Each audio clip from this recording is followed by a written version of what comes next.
Kurumzari,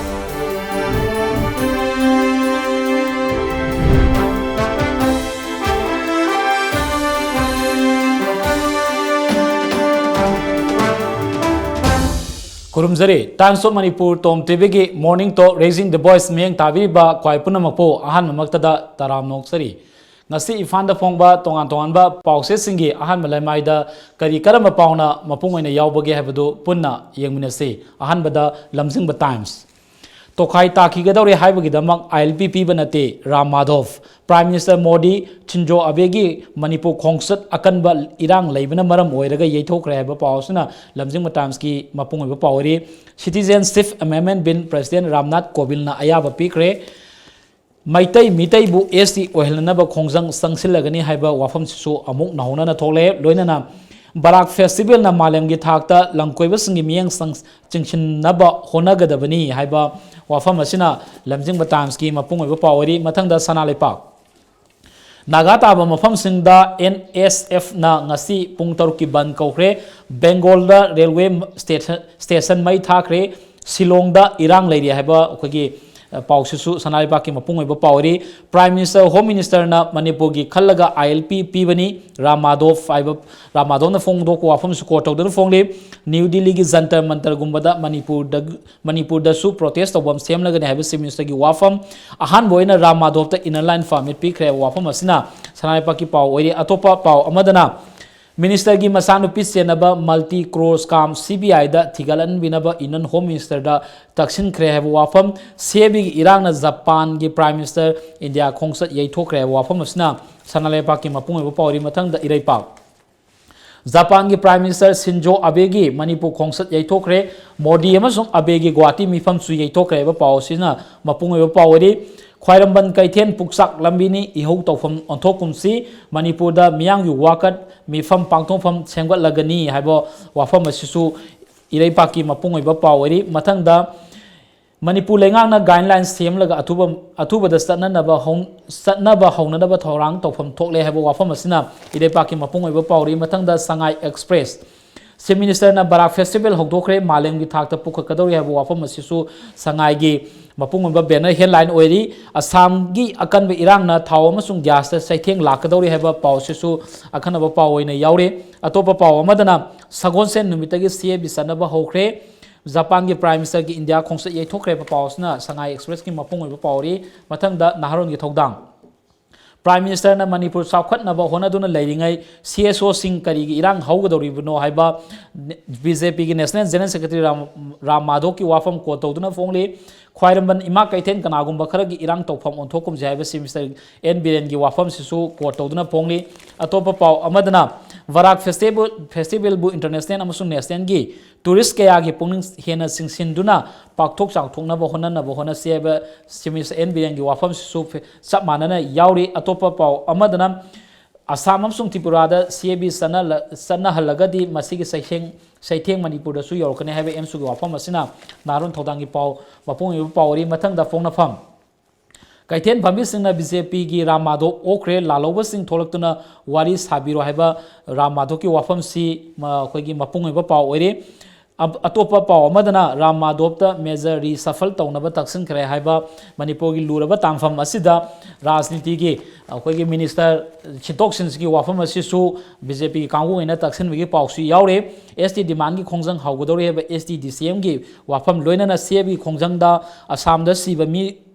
mari sukre mari ni sanba numita leptana khongjang sangsin ki haiba pawsina pongna phangi paw mapung yu pawri mathang da huelan paw Manipur da sanglakpa yan hanba inner line permit Ram Madhov ta pikre laingak ta gi inner line permit matokkarman lawda gi haibadu puna mangna khangan ba mathau tari haiba wafam sisu huelan paw gi mapung oi ba paw oire President na SNP duna Citizenship Amendment Bill ek on kre Assam Meghalaya amsung Tripura da CAB gi irang nemthaba leitre haiba wafam Center da BJP gi lainga hek leiba makai Manipur kaina na ba thabak kaidongoi da tawro haiba BJP gi National General Secretary Ram Madhov ki wafam asisu huelam pawda court tawduna phongle maitai mitai bu ST list salanaba gi demand laingang na maruina lobby de haiba committee gi wafam asina huelam paw gi mapung oi ba pawri aroibada Stel Express Nat culture sing silok na naba haiba thim da Chief Minister na mari suba Barak Festival hodokre ba wafam asisu chap manana yauri Citizenship Act sanabada state sing na thingbagi hak amata leite haba center gi wafam State President Mikhan gi yauna party organization gi matang da Ram Madhoka mifam pangthok re haba gi wafam yauri atopa pau amadana ILP stanare haiduna thaban cholimba sing asi ikai ningai ne haba wafam asina Cell Express ki mapung oiba pau oiri ngasi imphal da phongba tongan ba pauche sing asigi maru oiba pau loinan atai atopa pau khara khana daina na bugida mak akhoi gi studio da lengsin duna lebiriba asti Free Press School of Journalism ki Deputy Director RK Bobisani tamubu amuk te taram noksari Kurumjari tamu tongan ba ngasi gi pauche singi maru oiba pau sing si akhoi di yengma matamda akhoi gi BJP ki National General Secretary Ram Madhov laaga baza khwarman kaithen da opagi pausi mapung oiba pau oiri tongan ba Ram Madhov na phong bo wafam sing Chief Minister thambo wafam sing sisu yauri loina na atopa amadana khogi Barak Festival tobagi wafam sisu kana yauri adagi nakal amarom da khogi noliski da yam kana Cape ki matang da misi mina thokpa hena chap pakthok chak thokpa wafam su yauri adubu tama ahama mukta da aina thamjaningi basti Chief Minister ga masung Ram Madhov ki wafam je Chief Minister ki wafam si hana thamjaning ba maram di kai noi kanda se koi gi kaithen si Iran sagat pham ki mafam ohingum si haiba gi wafam si yamna maru oi wafam ama oina kaino towi court towi loina na Iran sagat pe mokta koi gi education gi college wat pa gi adegi school laita ba gi adum madoina Iran sagasi aduga leba ki kaisuna ta bada koi gi kaithen da kari da sangaga Iran sagat pasi tawgum si haibasi masi kamaina yengbe aduga masi sina tongan ba wakhalo lama miyam da piba oibra haibasi kinang thambe sumai yengbe na bakma ekoi gi ihanan bada Chief Minister na hairisi kaithen si Iran sagatpham onthok piganu ada miyam ji hojik si mahi masingi karigi maikei da mai onjindana tungi horakadoriba mayam gi somda changsanji haibani Chief Minister na ngarang thamisi adubu ekhoina yengba yaridi hingiba miyoiba khunai ji kanagumba mata Iran tongningsba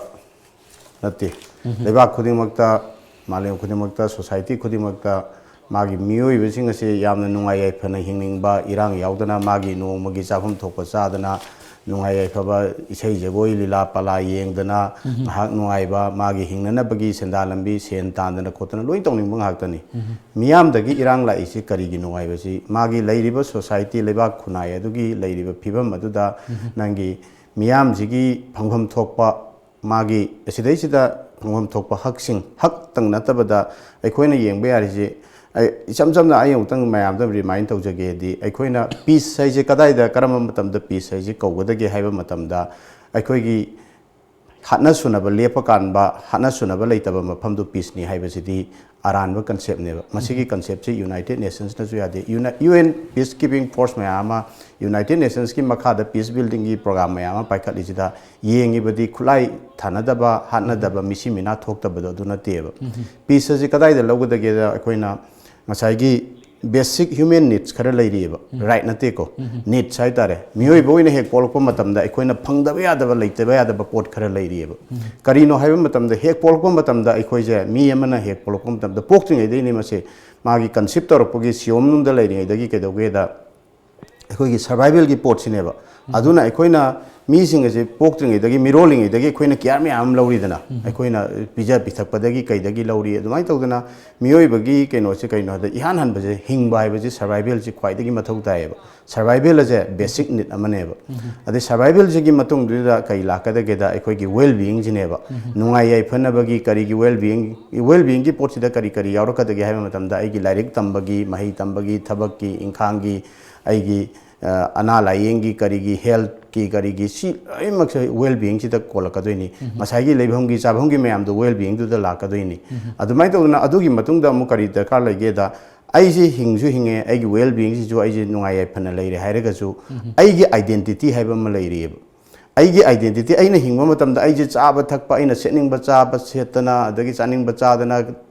kara tanga phanam tonga ju aigi identity ji da question tawra agadi aigi identity gi pot ji da threat amala akanda di madugi matamdu da di miyoi bedo keno oiroeba aduna sigi identity haibisi masu ahum suba khwaidagi maruoiba need amane be mioiba amna hingwa matamda mase irrespective of caste culture magi leiba ki khenaba amta leitana adugi matungda kari darkar lege da mioiba gi kanup sida hairiba ahum je survival ai kamai tona survive tawgadagi ai gi well being kamai to hongadagi ai gi identity je kamai to hongadagi haibase mioiba khunai adugi masagi adu lepchanabagi maning tambasi mioibagi adugi kanglup tu da leigadabane ba hairiba mari je hek ama watpa matamda irang adum leiganeba kan irang adum thokani conflict adum lakani adunani phanayamna peace agreement mayam am inaragasu phanayamna accord mayam am tonaragasu amu conflict se record tawre je sigi jineba aduna sidai sida ina haining badi irang haibase nangi mioiba singsina kanamta irang pamba nateba magi hairiba aina haijariba need singse need mari sigi manungda ama hek watpa matamda हाइरिबसे identity है याम थुगाइबे याय well being दुसु याम थुगाइबे अदुगी component अमा मसा अमा मसे अमा हे वालकपो मतमदा अदुम मियाम जिदि मदु फंगनना बहोटनबगी थोलक पाइबजिदि मसाना ताबनी अदुगा अखोइना सिदे येंगमिनबे यारिबमना मदु लेहलोगे हाइबा तारगदि मदु स्टेट की रेस्पोंसिबिलिटी द स्टेट आइना हाइजरिदि लेबाक तुगी स्टेट गवर्नमेंट खकी वानते स्टेट हाइरगदि अखोइना पॉलिटिकल साइंस त कइदे लौरिबे स्टेट हाइरगदि मागी लेबाक मागी मापू ओरिबा रूल तौरिबा कांगबु तुगी स्टेट तुगी मागी रेस्पोंसिबिलिटी ने मागी पीपल की वेलफेयर की मैम जे हाइरिबा निटसिंग जे फंगलबा मतमददी कनागुंबा मियोय मतन मदु इरांग तौर ओयबा अदुना सिदे सिदे इरांग तौर पा हाइसिदि अवाटपा अहोबा मैम अमा लेबदगी नेबा अदुगा अमुक अखोइनि येंबा यारदि हंगने येंबा यारदि ख्वाइरंबल कैथेन हाइबसे अखोइगिदि इकोनॉमिक सेंटर नेबा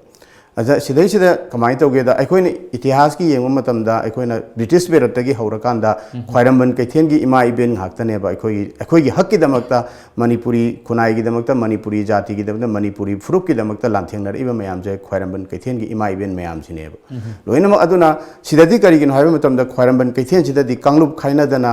नंगी इम्फाल दगिजु अराप दगिजु लोइजिंग लोया दगिजु सिदा लोइना पुल्लबनिना सिदगी सिदा कमाई तौगेदा अखोइगी ख्वाइरंबल कैथेन हाइबसे political की discourse interactions मैम अमा तौरी बसिदे सिदा अवा नुआई की ओइरसु लेबा की मागी लेता लाइरगी बोइरसु याइ फथौरांगी बोइरसु इमाइबल मैम की मरकता interaction मैम अमा तौरीबा सिगी interaction सिदगी दुम थोक्सरप पोनेबा सि फनेयामना थिंगना बोहनरसु गवर्नमेंट सेना फनेयामना खुद थादना खोतना अथिंगो फनेयाम तौरगसु ख्वाइरंबन कैथेन की इमा इबेन सिंगिदगी थोलकपा लेपो हाइबसिदि यार तागदि चीफ मिनिस्टर थमे ऑफम से कोइन कमानी येंगे माइ अदना चीफ मिनिस्टर थमी बे पोसिदि माना सरकार पाइबनिना सरकार पाइरिबा मागिदि चीफ मिनिस्टर ओइबनिना इरांग थो अंदबन हाइबसे मागिदि अपाम्बा पोनी अदुना मदु थो अंदनबगी मान मदु अपील तौदना खोतना मयाम जे हंदनबा हाइबदि ओइबे याय तमिसु रियलिस्टिकली येंकांददि माना मदुगी इरांग दो थोहलोगी हाइबा तारगदि मियाम की लेरिबा सिंजे करीनो मियाम ना पामिजना करीनो हाइ बेसिक नीड सिंजे मसीगी लंबीदा माइकै रोमदा थबक से चंगझलकपा म चंगेबा गवर्नमेंट मरक्सिदा कोइगी ngrangi थोलमदुदा कोइगी बीजेपी की national general secretary Ram Madhav लाक्तना मयाम सी यम पुंजाउ थिंदना तराम नोखरे कोइगी राम माधव ना हाइबो वफम सी प्राइम मिनिस्टर होम मिनिस्टर ना मणिपुरी खलक आईएलपीसी सनन मने हाइबो वफम सी यम कन्ना पुथोकपदोंना तौरी हंतकी मतंग सी मरोइना बीजेपी ना आईएलपीसी पुरोपदोंना थंबगी वफम सी यम कन्ना पार्टीज ना तौबदों तौरी अमरोमदा राम माधव ना थंब वफम की मनुंगदा मणिपुरदा लैरिबा लालौबसिंग थोपिरो वारी सानस्ती हाइबो वफम मखकसु यावे तौबदबो प्राइम मिनिस्टर होम मिनिस्टर ना मणिपुर खलक आईएलपी बनी गा हाइबसी होय खलमबबुदी याय तौबदबो याम कुइना सही कया की ममांगदगी मणिपुर मियाम ना तालग लाक्सबदु फंगबनेना खली अदुबो हतकी मतांगसिदी बीजेपी ने याम कन्ना प्रोपेगेंडा दा उ कोगी मखोइना पुरकपदोंना मखोइना याहंबदों उबसी चुम्मेना खनब्रा अदुगा प्रजा सिंगी हौगिबा इरांगदुगिदी कंट्रीब्यूशन यावदबनेना खनब्रा कितंग करी लेता क्लेम तौबसिदी क्लेम नि अदो क्लेम तौरिबा खुदिमक लोइना चुमनेसु लेते अदुगा बीजेपी है मियाम से मरक्ता लेबा पॉलिटिकल पार्टी अमनी अदुगा बीजेपी की अमदी मागी आरएसएस की करी कार्यकर्ता मैम अमना मधु हराउजरकांद मधु मियाम न मणिपुर की मियाम न हराउरे हाइबदी लानगनेबा मियाम न हराउबदी नती अदुगा मखोइना पीबने हाइबा तारगदी रोबिन हुड सिग्रिचे 2015 नेबा अदुगा बीजेपी की गवर्नमेंट लाइसे सेंटर दा 2014 दगी नेबा अदुदी येंबिरो 2014 दइना 2019 भाउजे सुकुइना रोबिन हुड सिबा मतमदुदा मखोइना मणिपुर की दमकता अदु इतारदी मणिपुर पीपल्स विल दु मोइना एसएनपी द्रे स्वाइदा मई चाकनारे खोनारे मयाम अमा तौदना तौरे अदुई मतमदुदा मधुगी महूत सिनबे याबा आईएलपी सिना सिनबे यारदी मधुई मतमदुदा पिरमबदी करी काइगे मतमदुदा टीसी हायर सेकेंडरी सीसी जोनो सोसा मयाम असोपन नंगिबा मयाम सरा हेंदना अंगांग सोपनाबा मयाम यावरिनी अदुना Sidi claim to be I had an apang to Bogiwani, the Lebak Miams, Manipuri Miams, Apangani had an Kanbasulan Gani, Aduga, Kagino Haikanda, Apangasing in the Kangaba Pony. Miamgi Menjelatum Dragadi, Highway Wani, Miamgi Menjelatum Dragadi, Handaki Lady, Miamgi Menjelate Dragadi, Birena Ada Manipuri Civil Society Miamze, Unadaba Yara, Haidana. Ami chada haidana khotana unana bagi lambi sili du bawda miyam jina tumina lebo magadi adu bawa taba ngamoyeba birenna center da haidana center na tara kanda Manipuri civil society gi main pek pu oiro kokomi gi bu oiro kaudana tawre ise miyam jina sida movement lebagi miyam jigi pangal miyam jigi sakti ji ubadagi kaure ineba adu atopa mada sida haibe yaridi karino hare kanda Miam gi Manipur gi khalaga pibane haibo orgadi nahana piramba yare aduga adu khanbo orgadi Manipur People's Bill 2018 da pass out riba bill je SNP da dana namjalaga thamni se kari no table da tara lai maramdi pot ani jam khenayeba ngasai gi ILP haibajina Bengal Eastern Frontier Regulations 1873 gi makhada pirakpa poni asidi executive power amana piba president piba neba maramdi kaigin haiganda asidi hayeng lokthokningma matamda lokthokpa yayeba Semdokni matamda executive power amna president gi geno no loi semdok pa yai mase chana haloi gi have joeba ek law di law ni aduga regulation se law makhalamo oraga su ek am oraga su akhoi gi legislative ek maga gi khena basi layeba mapangan jenga sagi legislative ek tadi se Manipur People's Bill gumba oiramagadi semdok sadok paje heta pangya da yaroi once SNP gragadi adu magi another legislative assembly na mana amend to bokot panatana adu asidadi adum government paliba government tu ki apambada president na adum thabak to yaba pot neba sidi aduna hauji chanariba Bengal Eastern Frontier Regulations ki makhada chanariba si ILP Manipur da chana halani haidan chanare haidan tawriba potse kyam kuina chana hangada gi haibaje gi guarantee leiteba ma legislative act na tabanina adagi amuk khena doise Manipur people se kana kana no haibaji si makhada define tawdri ba hauji tawgi haibadi khara makhai tawbadi yaba poti leigani adubu Saisida yamna geno tawriba poti nainaningba sai pawdu yawkhibada yawrisi ILP piba ahan baji ramadhomna oirega haiba potsi saisi phagi manbagi pot khara uiyeba saisida yam seng har kanda adu itadi ngarang je Imphal da changa khreje ramadhom athandara Jeribam da kana kana changa khige wahang amadi thoeba si Imphal Dimapur lambi da kana kana changa khige moi myam du di pi draga ramathop ta ahan bo ori se karigino moi myam di pi khrabra ngarang je sigi tawge haiba taraga di sigi tawdringai matam sida government ki magi bureaucrat mayam leiri akhanghai mayam leiri ado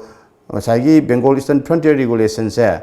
President ki order duna Manipur da chatnaba yabagi potu di leire madu kamai tawna chana hangadagi madu kamai tawgadagi kana kana da ILP se darkar oigadagi oiroidagi kamai tawna pigadagi haibagi magi rules mayam ama regulations mayam mathau tari guideline mayam mathau tari madu dai duda kana kana nan Manipur people oigadagi haibachi potsi yawgadabane ba marak se damo Ramadhu ki wafam da Manipur da level lalawu singsi thopir o wari sanase haibu wafam khak yawri no magi sti ta singna thamoi singna Highway wafam manbra natragana rajniti gi khudong saba lowi wafam oina lowi bra haibet tamoi concept adum kano rambasu yai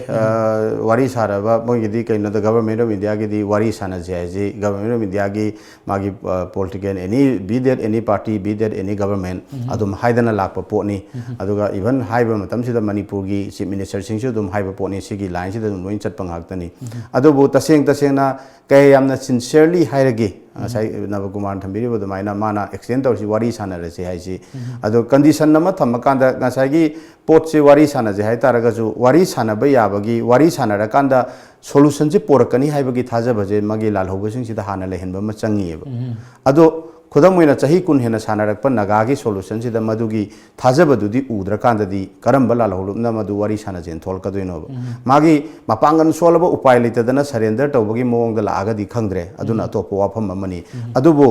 wari sanara kanda solution ji porakani haibagi thajaba se pige haiba taragadi madu thaba oina utpam changeba ado se NSN gi case da chahi kun hena wari sanara ba potsida potsi solution ji pawu uba phangdri dana aduna sigi sina atopa message mayam ma piri atopa la lolu mayam da kai da mayam da message am piri ba da haugiba mayam ma koina yenka da su India gi atai topa la lolu singa wari sana ki ba matam do gi tarakri ba magi findings resolution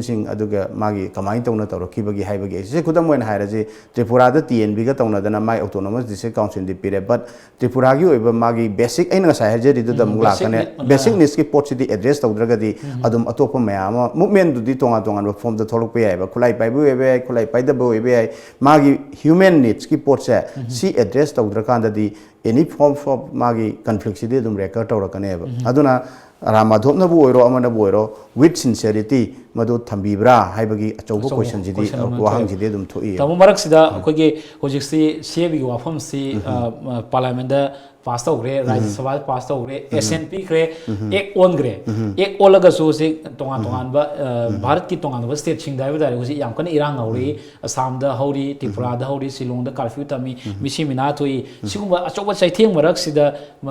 state asida di yamna harau ta yamna fongbagi wafam leiri thaban chomui wafam leiri marak asida yamna maroi ba paw amana thaw amasung gas ta saitheng chana thanga ba da saitheng amal lakadore haba sangai express da quote tawraga fongi adu sigi film se di akhoi gi state sarkar na natraga miyam na kari section thorang lokapagi tangai fadaba leibagi habdu kitang tham adu adai tham jaro ko da CAB gi potsi da CAB habe se CAB na piga da CAB ga inner line ga ani si manadaba potni CAB gi issue je inner line na mahut sin ba yaroi adu sigi pot se akhoi miyam akhoi understand to mina ba ma changi aduna thoiba issue di kaino da CAB haibisina che khudam oina ngasa haraji ILP phanayam pairaga ju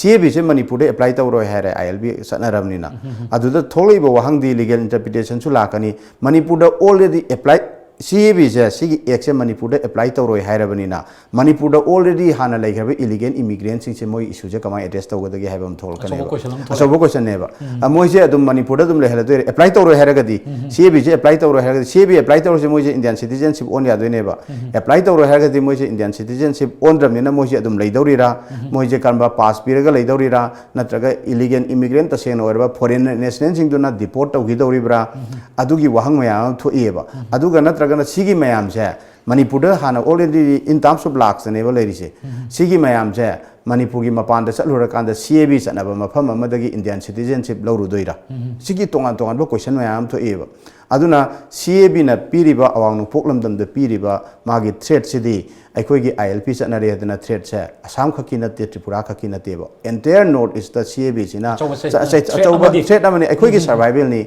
awang nu pokta leiri ba yelho mi sing sigi survival gi question ne ba hujik lai isi adi mathakta mu Assam da di NRC chanagra matung da myoi la kayama changbam leitana leiri ni aduga mu NRC gi potuna kamai tawre NRC na khandore iba thabak mayam do arema da tahandori ni 1971 gi March ki 25 tagi hauraga khando ka do mayam do 2014 gi 31st December da deadline si puthora ka doini jingthora ka doini adoi tadi amu hen mayam si loina magi legalize tawdori ba ngasai immigrant mayam citizen oina sigi tholka do ba setheng mayam jina ni aduna Assam da hujik handriba mi mari sire mayam ama soe adagi lising amagi mathakta detain toksan gre adagi Tripura da soi eno tawri si mayam je haktheng na ba potsi Tripura da di yam clear obvious oira ba potne ba aikoi si da su aikoi gi meeting asi ngasai gi government gi kaino sina su yamna mana mapangal leina sakti leina torokpani na miyam si ju hekta madu hagot ke tawraga su ngamdaba aikoi gi miyam jigi aikoi gi miyam gi marakta su disunity gi lingjen mana dabagi ma thokpa ngasai gi government ta ase government na hairaga chatpa kangbu mayam ma adagi matam gi sidi loi open secret ne ba aikoi sen samna haira kanda ma sa gi kana bagi kaino khare yenga kanda loina mak power du da leiriba kangbu du da power du gi matung inara kanda machum khara sahoraga loiri haibagi mi masing je khoi sida yam ba adubu madu phanam yamaga so adugi marakta su mathamoi dadi ngasai gi pot sidi khandabadi nateba khudong jaba lobagi tawnabani aduna sigi marak sida Assam da huji thogle iba pot sina maram oira kanda Assam da issue je sum makha chatharakpani na aikoi gi laiba thaugi gas ki chak thong koi chak thong gas ki kari ki mayam je si loina mak sidi Assam dagi lakadori ngakta ne ba lakadori mayam je Assam de irang tawdana leira kanje dadi aikoi gi hana sida Manipur da pusalakraba petrol boiro diesel boiro natraga gas LP sam item boiro khuding ma ase magi lambi singa je Assam de irang se leira kanda di sidadi magi supply gi shortage lakadoi ne ba aduna masana tabani sigi poche akhoi tholokpham lakadriba lambi mayam du irang tawdana thaudagi gas dagi chana thaknabagi mayam je laktragadi akhoi sidai sida awaba thengnaba haibasidi masana tabani ado masi kamai tawdana state government na masi address tawgadagi haibase masi mangjongna na state government ki responsibility ne miyam da masi gi phangana bo na haibase tholiba akhoi bharat pumda tholiba masung knowledge da tholiba akhoi cap ki matang da leidiba irang asna marom kan state asida akhoi chan thanaba phangaktabagi tamfam lakadore haibagi chingnaba maras de sakar sinasu achoba akhoi chection thorang paikhatpagi mathau tai habi wafon ne thamjari thamibsi tamona maras da aten break ama losage break ki matungda akhoi naga area taba mafam gaida pung taruki akhoi total shutdown loinana barak festival gi wafam ne ne jage aten break am tam losage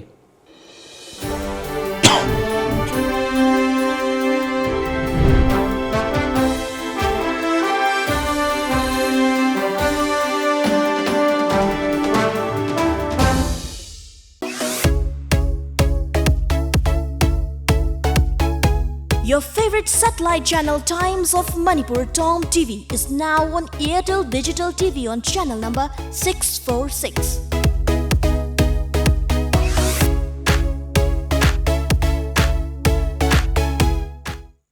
Ano ba madi nungai pa government ki thaba ma soina phangba yargani ICS coaching center na 100% job phangna bagi damakta guarantee pidun lagli India ki oina sarkar ki thaba khwaidagi masing ena phangaliba ICS coaching center imphal aso hanagan ICS ki thoidoba officers sing di course amakha ki preparation tobiraga tongan ba department sing gi haibadi banking railway post office home teaching defense court haibu sing asida da thabak line phangalagan ICS ki teaching method na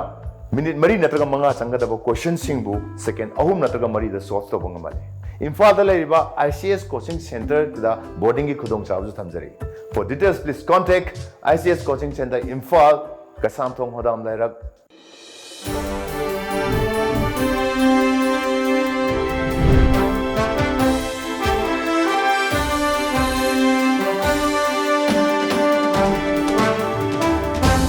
break ki matungda amukana taram noksare tamo makhatana CAB gi wafam sigi marak sida akoina hangningai oiba ado nainaningai wafam amana Naga Student Federation NSF na Nagata area gi pung taruk ki ban kaukre na ngasi si CAB gi mayuktani kauri basi usi ban si haugre Nagata area gaida adubo marak amada haiba tare akogi peace accord ki matang da nagal gi leiba tonga ba organization singsi silent pendal leraga hausi CAB gi matang si am chaw irang la akan sida pass over matung da akogi naga federation na student federation na akogi pungtar ki ban kauruk ki ming si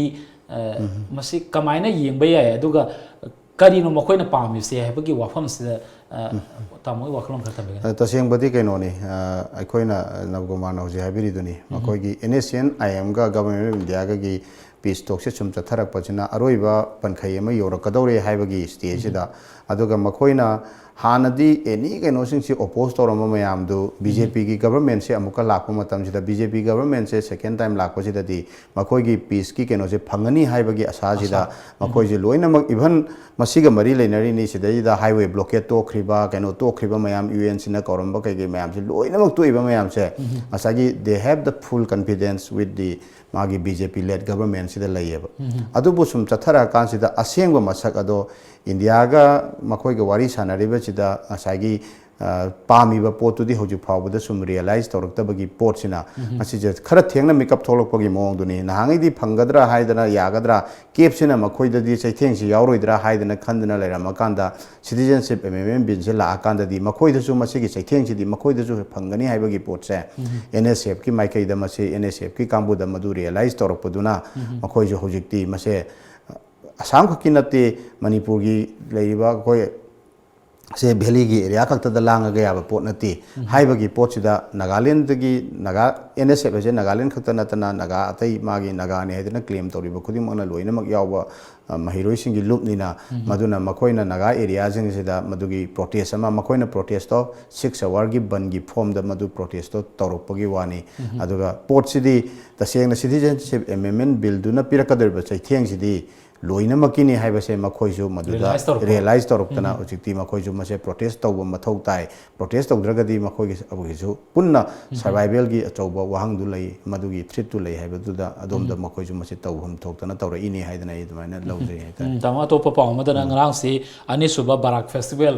senapati public ground da pang thokre chief minister na akoina pongna phangtoiba festival si afabani adu national amsu international gi thakta pukhanaba honasi haibagi pausel amakak yamna ningthina pire adubo chief minister na thambu wafangi manungda barak festival haraga baraki turen gi torbal da pangthokta bagi mahutta senapati public ground da pangthokbasi turen torban maya da pangthogadi barak turen gi importance to mayam da khangan gani haibi wafang kak thami adubo manipur da Barak Festival, Orange Festival, Pineapple Festival, and again Shiroi Festival. So many festivals in Manipur have died. Ladies say festival loiba matung da gidi. Usik se Pineapple Festival se koi kawrum tawre. Usik ngarang handa loiba koi Shiroi Festival koi tumina legre matang sai la kanda Shiroi Festival umnijeng ani. Samaina sum matam gyoina ngahak ngahak ki lakwa festival si kamani yemba ya eta moduga Barak ki torbal da festival pangthon ning bagi apam bagi simsei wakalon si kamani yeng bai tam Nabakumar aikoi gi Manipur se koi na tum haina dana lai duni kumai na thallaba Manipur ne na loina mak se khudi mak se aikoi je mahausa na so dum nuai thokpa pam ba kangbu ni aikoi je aduna bu nuai thokpa pam maram ni nuai thokpa pam se kai no aikoi je matam amada di chaba thakpa watta ba kangbu amane ba chaba thakpa watta ba kangbu du oibani na nuai thokpa pam bani na aikoi da culture chawkhalami se magi art ki mayam develop toromi se aikoi na chaba thakpa watringe gi mayam na nuai ai phana leiringe gi matam du da anova creative idea mayam ama innovative oiba idea mayam thoktana akoina pungi isai gi jagoi gi mayam la ami ja lan marak ta sigi innovative idea ma sigi leisure gi culture gi poche develop tawu ya ba pot na teba yamna nungai ai phana leiringe gi matam du leiba pot ne ba adubo hauji akoina pangtho iba festival mayam asidi akoi je yamna nungai re tangdu leitare haiba matam du da na teba hauji pangtho iba festival mayam je hoi pangtho iba festival sing sigi magi objective tongan tongan loina leram ba yai adubo akoina yengmina ba yari di Shiroi festival pangtho ya hara kan Shiroi festival pangthoi je akoina Shiroi lili gi magi habitat ase kanna bagera chumna gi mayam chung hangau ba tourist lakna ba ki potla tourist hula anba magi Shiroi gi leiriba magi ecological mayam sisu kani after the Shiroi festival gi matung da lehori ba pollutants mayam amot akai gi pollution mayam do adu yengbiyo adu gi pollution mayam do pi ga da boerga di Shiroi festival duna hena ekoi da amang ba pi ba pot sidi aduni baraki bu oire se Orange festival lu oire tauriba mayam je magi objective to ga ekoi gi ecology duga aikogi environment duga sigi mayam sigi tuna yengmina rakanda pot se aikogi tangdu leitaba pot amaka aikogi tungkoi gada ba haitare sustainable oigada ba mong tawba sangi aduga Barak festival gi wa oirgasu Barak festival tawduri se kari no Barak aibaje aikogi kwaidagi chawba isingi magi water body magi turel amaneba ado hoi tawba budi chief minister na budi ngarang magi opening magi function du senapati ki public ground da pangthokpa gi poni adubu aseng badi nahanje Barak turen gi horeba liai da liai hai je akoina se atop lon te li je akogi ariba lon da li je ising ne magi mayai oi ba yamna maru oi ba potu gi ne ba liai se atop lon ne ga su pakhan biru hino ba ko li na hai ba poching je akoina khanga da ba mana akogi Manipuri lon gi maitai ron gi ariba lon da ising ne ba li je adugi ising du gi horak pong gi magi Baraki sigi pot sida la akan sida nahandi magi ritual da di Baraki khonung liai da tawe ba nahan se tawi magi khungi khulak pana kaina tawdana madu mayam ma tawi ado Baraki khongban da tawba hai ba je phai adi ngasai gi tasengna Baraki magi lairiba ecology gi kari gi mayam do khangal akan da chimis na hariba poto apaba pot ne ba public ground da tawbada na yamna nungai ba mafam da festival na harakan da senapati town gi magi to da adudadi magi Baraki taseng ba nature gi potu di ubadi phangaroi dana aduna chief minister na ngarang hariba potu di Barak festival tawi hai tar di khongban jing da changaga tawbudu phai hai to adu apaba potni adu bu tawbuda bu madu da chexel hogada ba poti maduna khongban jing da tawu matam da Baraki chelibe ising sida pollution thoondana bagi poto achoba precaution madu hana lahuba machangeba akoina madu da Baraki khongban da tawdoine tawraganda madu tawbo yana na bagi Baraki khongban da horiba uwa mayam yanthatpana taba ngasai gi VIP lakadoine adu lakadoine haidana si tawrini ban mahosok ki u thana bagi dam da ching mai tem tho akanda u thabai pot se jeri bam da mamang chai da tawri dune hogibeda si suma mayam tawriba aduloi uri sini aduna Barak khongban da tawna ba matam da horiba magi ecology magi environment environment to sohondana laijariba magi nature dugi maraktuda adapt tawrakanda bara khongbanda tawbose phai tawui ai madu afaba khongthangni chief minister na hudokpiri do afaba idea ni madu thabo oina mathangda pangthokpo oisunoina ai thamjage aduga loinana section gadabadi pollution thohondanabagi potsidi khwaidagi maruena madugi precaution mayam do hana mangjona low changi ai ji thamjage tongan tongan ba objective ta akoi festival mayam pangthok lagasu festival lo he pangthok paga festival pangthok pagi nunggi wafam duga mafam duda akoi na mosalam ba natraga na pollution thon nabagi thorang dudi paikhat lam dabana fai haibagi wafam duni tamona thambirisi matam sil lo salak paga loina na aroi bada akoi gi mitai bu ST ohna bu khongjang sangsilagani haibagi akoi ST DCM gi wafam si using amuk thole hana yamna kuire makoina talaiba wafam si manipur si matam amada ST oina le me habi wafam duni amuk hanjalakna ba wafam si masida tonga ba akoi gi miyeng tonga ba yengnaba adum mamang da thoki kana gumba atopa group community kangu gaina mani maitai na schedule drive ta sanga gadi tonga ba sumaina tawgragani ga habi wafam su laita badina te adubo STDCM na maitai ST oilna ba khongsang si amuk chanchal orga mara amuk le program lakpasi akoina kamaina khanbe ya aduga makoi wafam si makoi demand si maram chaina lobibra demand ki port sidi ST ki matang sidi ai personal opinion oina jo still masidi ai khoi gi marakta ai khoi gi manipur gi marakta yamna munna khana gi gedaba still khanabam thoi masigi khanaba se loidri masigi discourse se loidri na khali ai khoi gi magi maru oiriba manipur gi damakta hauji phawada thengna dana laiba loop kya gi marakta ST gi matang se madugi consensus oiba decision ma ngasi phawba leitri madu hana leiba ma changi aduga ST gi movement sing sidi movement gi pattern as ST demand committee na di sawi ai but ST demand committee gi ST gi demand je karam matam de he mong ko hai ba se ai khoi gi pattern mayam je hek moina haurak pade na ngasi bawgi karam ba context ta manipur gi karam ba phibam lai kanda ST demand gi port se amu mong page hai ba se masi yenga di mado angak ko wahang mayam thulakani hai na dumai thamjage yam ngai se ngasi khoi gi free press school of journalism gi khoi deputy director tamo RK Bobisana ngase ta phong ba tongan ba pause singi